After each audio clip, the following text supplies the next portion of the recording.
Hey guys, it's Squirrel and Keralis, and we're back for the final part of our awesome journey down to Lyon. Where are we, Keralis? Do you know? Welcome back, everybody. We're just outside Bern, which is Switzerland, right? Yep.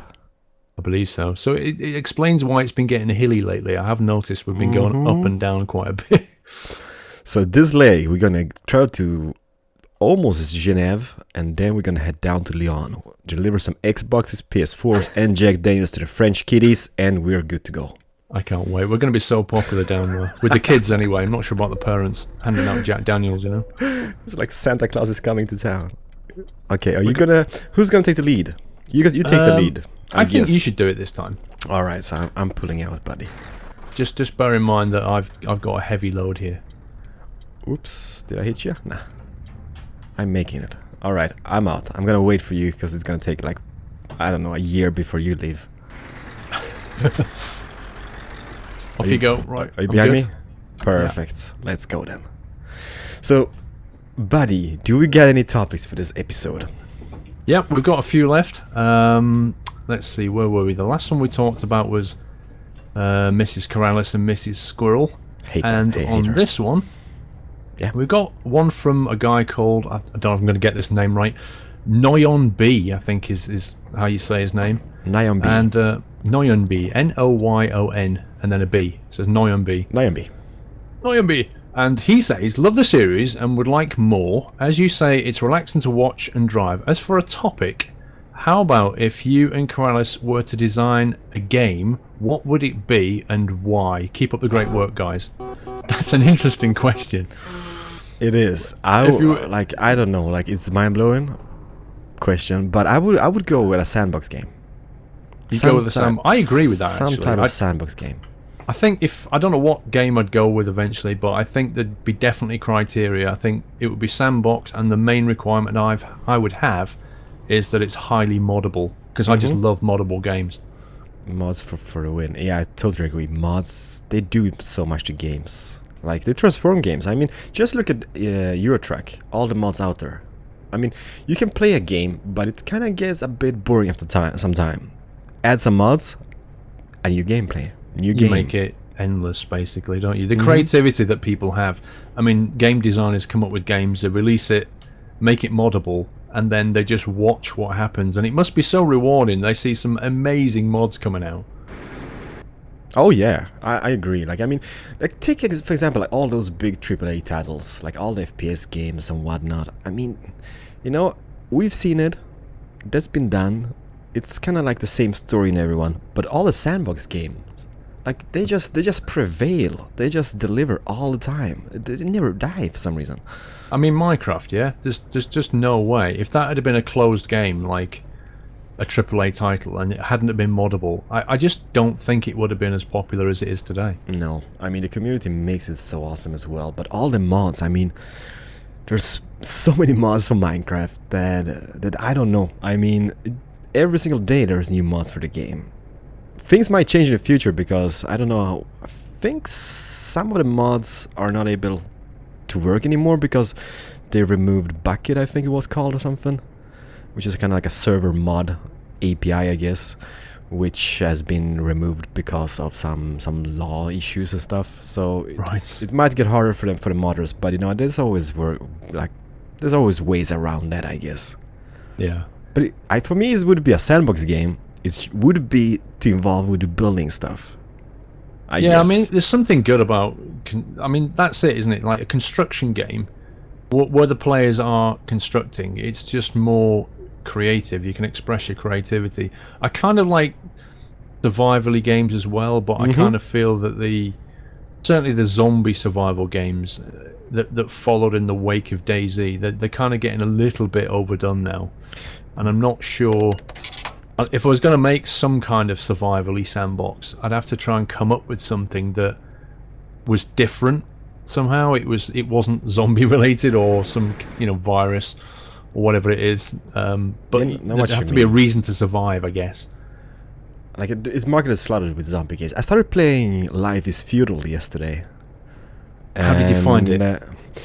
Well, it's an early access game. There's tons of stuff are missing. Aren't they all these days? Yeah, you know what? All the games are kind of early access, never developed fully. But I like it. You know what? Oh, look at that train. Glorious. Oh yeah, I see it now. But I like the aspect. There's not like hostile mobs. There's no zombies in it. It's basically you survival of the land which is given, and I like the feel of it. It's kind of like it's grindy though. That's the only downside. It's like it takes forever to do anything in this game. We spent, I kid you not, we spent, oh no, maybe I can't say this. When is this episode going up? Oh yeah, I can say that. For those people watching my point of view, we spent like 20 minutes killing a moose. 20 minutes killing a moose? Kid you not. How long does it take to kill a horse in Minecraft? You can punch it with your bare hands, can't you? Yeah, like 10 seconds or something. No, 20 minutes. We both had like primitive knives, and we were punching this poor guy from each side. 20 minutes to kill him. Dude, there's so many speed cameras. I've gotten like 2 speeding offenses in like the last 1 minute. I know, dude. I'm trying to keep up with you, and I keep getting speeding tickets. I'm just flat out.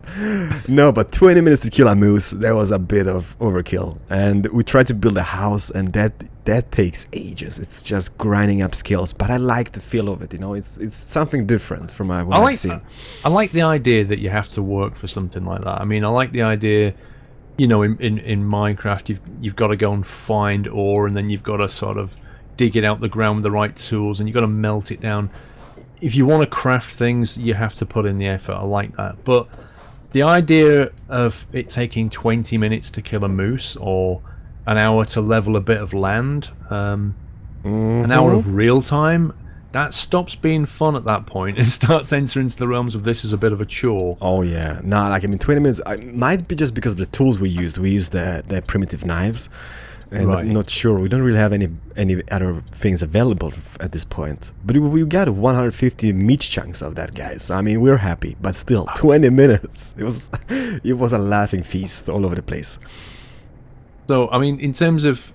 Okay, so if you... Just going back to the question, if we were designing a game, or you was designing a game, you'd want it to be sandbox. I'd want it to be moddable. I think I'd also want it to be... because one of the things I appreciate about Euro Truck is the visuals of it. I think it's such a pretty game. It's such a beautiful game.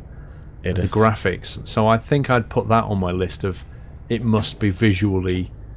I have this thing about sunrises and sunsets in games. You know, I enjoy them in this game. I enjoy them in the forest. I enjoy them in Minecraft. I enjoy them in flight sims. You know, I just enjoy sunrises and sunsets in real life. So I really look for that in a game. So I'd want a beautiful kind of Scenery, aspect of the day, yeah, and maybe the seasons as well. Maybe bring in, you know, the kind of autumn, winter, spring aspect of it, just to keep it visually stunning. I think that'd be another requirement. As for the kind of game, I don't know. Have you got any ideas what kind of game? No idea. No idea. I would love something to do with like an urban setting, post-apocalyptic setting, without zombies. Without zombies, but a survival aspect and a sandbox. Like Planet of the Apes. Have you seen that film? Oh yeah. That's kind of an urban setting, isn't it? Where the chimpanzees have overrun the place and the apes have taken over. That's an idea, at least. I mean, come on.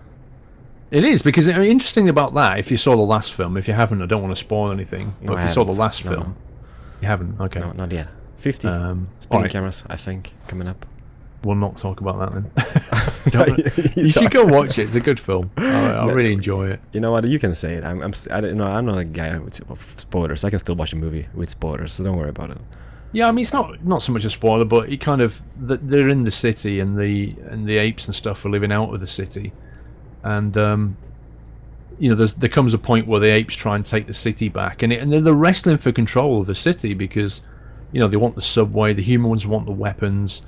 And I think if you were doing any kind of survival game like that, where there's almost factions involved, there's like the humans against the apes or whatever it is, you need to create that sense of competition between the two.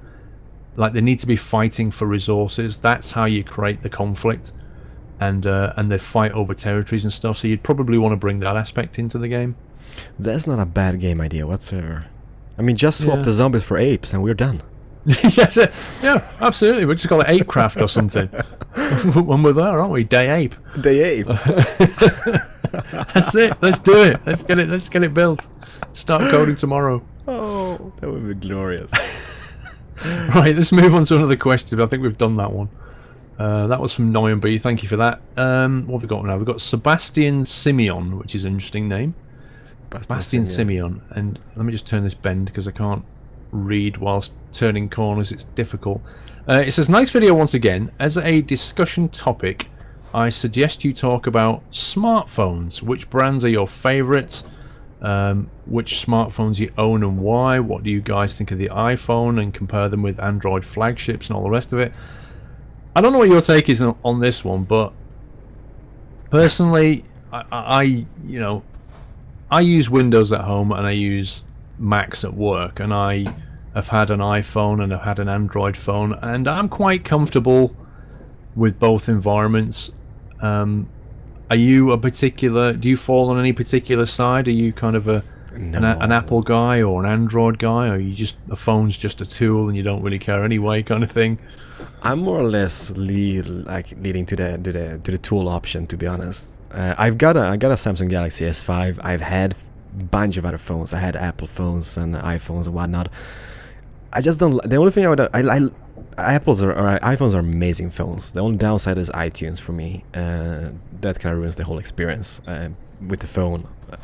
So the interesting thing about what you just said there is a guy sat next to me at work, and he can't get himself away from his iPhone, and despite the fact he likes my Android phone, he can't get away from his iPhone. And I said to him, why? And he said, iTunes. He said, it's just so easy to organize my music and stuff. And that's what he said. He does it because of iTunes. I just want to plug in my phone, drag and drop stuff, and I'm good to go. I don't like having like a secondary application just to do the stuff for me. Even though I have there's like backup programs and whatnot, sync programs for the Samsungs, but I just want to plug it in and it's showing up as like a USB flash drive, and I can just drag and drop stuff into it. That's true. That is the amazing point of my phone. Yeah, he's used iTunes and he likes iTunes, and I kind of get that. I mean, Apple makes it simple, but I think that iTunes on Windows doesn't work as well as the one on the Mac. I don't think it ever has, really. But yeah, I mean, I like both environments, just to answer the question. And I have an Android phone, and I just bought one of those 1+1 phones, which is a beautiful Android phone. Quite hard to get hold of at the moment because they're only on invite only. But, 1+1. What is that? Oh, it's amazing, dude. It's an amazing phone. But it is invite only. Check out OnePlus1.net.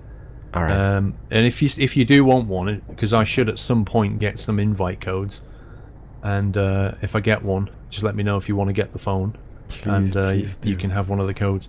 It's a 5.5-inch display, Android quad-core, 64 gig, all singing, all dancing, Cyanogen mod Android, brilliant phone. And it, for the 64 gig version, it's £279, which is just like less than half the price of an iPhone. That's cheap. I mean, what are you gonna charge for as 6 Plus? I think it was like $700 or something, or $800. Yeah. I mean, that's crazy. I can buy a phone, a PlayStation or whatnot. Just have a few change left for some pizza. It's nuts. I mean, $800 or $700 for a phone. Holy shit! Imagine doing that every single year when a new version is released. I mean, yeah, crazy. But no, I don't really have any preference. It's a phone. I hate the battle, Android against Apple fanboys and vice versa. I mean, it's just, for me, it's like a thing that people feel insecure. Okay, I got an iPhone. Maybe I should have bought an Android. No, I love my iPhone. I'm gonna diss all the Android boys. I mean, just be happy with the phone you got. God damn it! I mean, it's a phone. That's works. The thing. You bought it. Use it. You pick. You make it. It's your money at the end of the day. You make your own decision. And he's going left, by the way. Make your own decision. Buy it, and if you're happy with it, brilliant. But don't go around telling people what they should buy. No. It's just silly. But that's what people do ultimately. Kids I'm really out of fuel, dude. I'm glad we're here because I am literally on about an eighth of a tank, if that. Less than an eighth of a tank. Dude, I can't even see my tank anymore. It's empty. Is it really? You're running on fumes. Fumes. Here we come. But we have almost arrived in Lyon. I don't know where you're going, by the way. I'm going right. I might be going in the same place as you, by the look of it. I'm going to the tram something. Oh God, no! I've gone the wrong way. Oops. Oopsie. No, but the discussion is like just going nuts, and I mean the same goes for everything. PC versus console, console versus PC, PlayStation versus Xbox. Just buy a thing and be happy with it. Indeed. I've got a very quick question for you, directed straight to you. There's a guy called Sibio1. He says, Paul, can you ask Keralis if they have Yorkie bars over there? Yorkie bars? I guess not then. No, we might have them, but Swedes usually change names for everything they get, so I don't know. So, I know why he's asking this is because, like, you know, basically there used to be the advertising for a Yorkie bar. It's a chocolate bar, yeah, it's a snack bar. And it's thick chocolate built into brick shapes almost. And the advertising that used to run on TV for a Yorkie bar were truckers. And they had these truckers on, and they'd pull up in their truck, and they'd get this Yorkie bar, and they'd snap a piece off, and it was so thick, you had to be a man to snap this bar. And so it was like, you know, it was man enough for truckers kind of thing. And that's why he's asking, is because obviously we're trucking. And he's basically saying, do they have that over in Sweden? I don't think we get Yorkie bars. Honestly, Paul, I'm at this place. You've been here before. You know the place where it's got like really narrow entrance. Oh, I know the one. Oh, okay. Are you there? I'm here. You know, let me just take my mirrors. Oh, I've got this massive open yard to park in. Yeah, I'm trying to squeeze in through this opening, and it's not going splendid. But you know what? We can scratch the trailer a bit, I guess. Doesn't matter. There we go. We're inside. Perfect. Holy shit! That was not fun. No, we don't. I don't think we get Yorkie bars. That's a shame. When you come over to the UK, which you're doing very soon, yeah, like tomorrow, you need to get yourself a Yorkie bar then. A couple of Yorkie bars, and then obviously you can show people on your stream or whatever and say, this is what a Yorkie bar is, and I got it from the UK. Although I don't think they're as thick as they used to be, if I'm honest. But then I think that about most chocolate bars. And I don't know if it's because I've got older and bigger and these things are smaller. Your hands are bigger. And my hands are bigger. Or is it just because the chocolate companies are ripping us off? And I think they've done it with crisps and all kinds of snacks. They just made them smaller, and then so they can keep the price the same. Yeah, that's my theory. It's like the package is the same, but the interior of the package or the things in packages are less. They say it's like, oh, we added 20%. Hell no, you took away 20%. Yeah, and I think they've been doing it with things like fabric conditioners and all that stuff for years. Like they've been making them smaller and smaller, and then they make a big version, and then they make a really small concentrated version, and that's as thick as it used to be in the first place. They're just diluting it down all the time. I need to focus here, Paul. I'm still trying to park. Are you? I thought you were done. No, we've been talking, and I haven't been focusing on this. Sorry. I'm still trying to pick up. There we go. I have arrived. Let me just see if I got it. Oh, dude, I didn't... what the hell? Where did I hit? Did I hit something? Are you parked up? I damaged a lot of this. Oh, God. 7% damage of mine. Are they going to dock your wages for that? Yeah, $1,000. 1,000 euros down the drainer. Oh, my God, I just drove past a Renault dealer.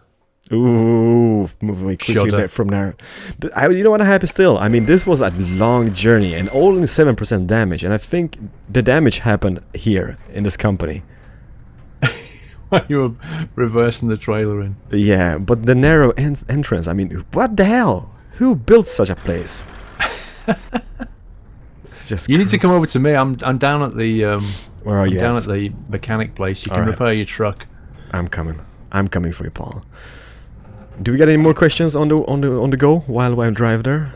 Hang on a sec. Let's turn my truck around. No Yorkie bars in Sweden. What I've seen.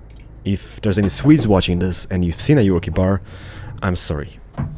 Then we have Yorkie bars in Sweden, obviously, but I haven't seen them. To be honest, the rest of them are not. They're going to take longer than ending the video. For example, games that you liked as a child and why you liked them, and places to visit in England, and you could even drive to in the future. I think we might have to save those for the next video because they're probably slightly longer topics, and you've just shown up here. So come and park 45 degrees to my truck over here. Are you getting a repair? 45. No, I can do that later on. Coming for you, Paul. There you go. Let me just adjust it a bit. There we go. Let's get these Scottish flagged trucks looking. Look at that. That's beautiful. Do you get my... Oh, I got my beacons on. What the hell? Let me just disable this, disable that. Let me just... It is beautiful. That's awesome. It's awesome. Scottish people, we're in this together. William Wallace, freedom. We did it again. We've done another amazing journey, 1,400 kilometers. Oh boy, this has been a long trip. And everybody asking, like maybe wondering like how we do it. We do this in one go. So it's been a long journey. It has been a beautiful journey. I It's can't been a believe nice journey. It felt like it's just gone in 5 minutes to me. It just seems amazed how much we've done there, and just because we've had so much to talk about, it's gone so quickly. Oh yeah, time just flies by. Doing this on your own would feel that it takes a lot longer than it did. Indeed. Anyway, it's been a pleasure, sir, and likewise. as ever, we need people to comment, don't we? We need the suggestions for the topics for the next video. Don't forget, guys, please write something nice to us in the comment section, like a little question or a topic, and it's great fun, you know, because we can just bring them up and have a whole episode just talking about one thing, I guess. Yes, indeed. Thank you so much for watching, everybody, and don't forget to like, comment, and favorite, alright? And if you're watching my point of view, do check out Paul's point of view. Look at the truck behind us.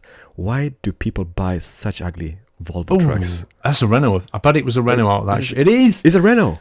He's bought a grey Renault. That's possibly the dullest thing he could have ever bought. Oh, that's James May. He needs to come over here and just look how to just pimp trucks out, you know? This is how you do it. This is how you roll. I love it. See you guys in the next episode. Indeed. Happy trucking, guys. As usual. I need to buy those. See you guys and bye. Bye.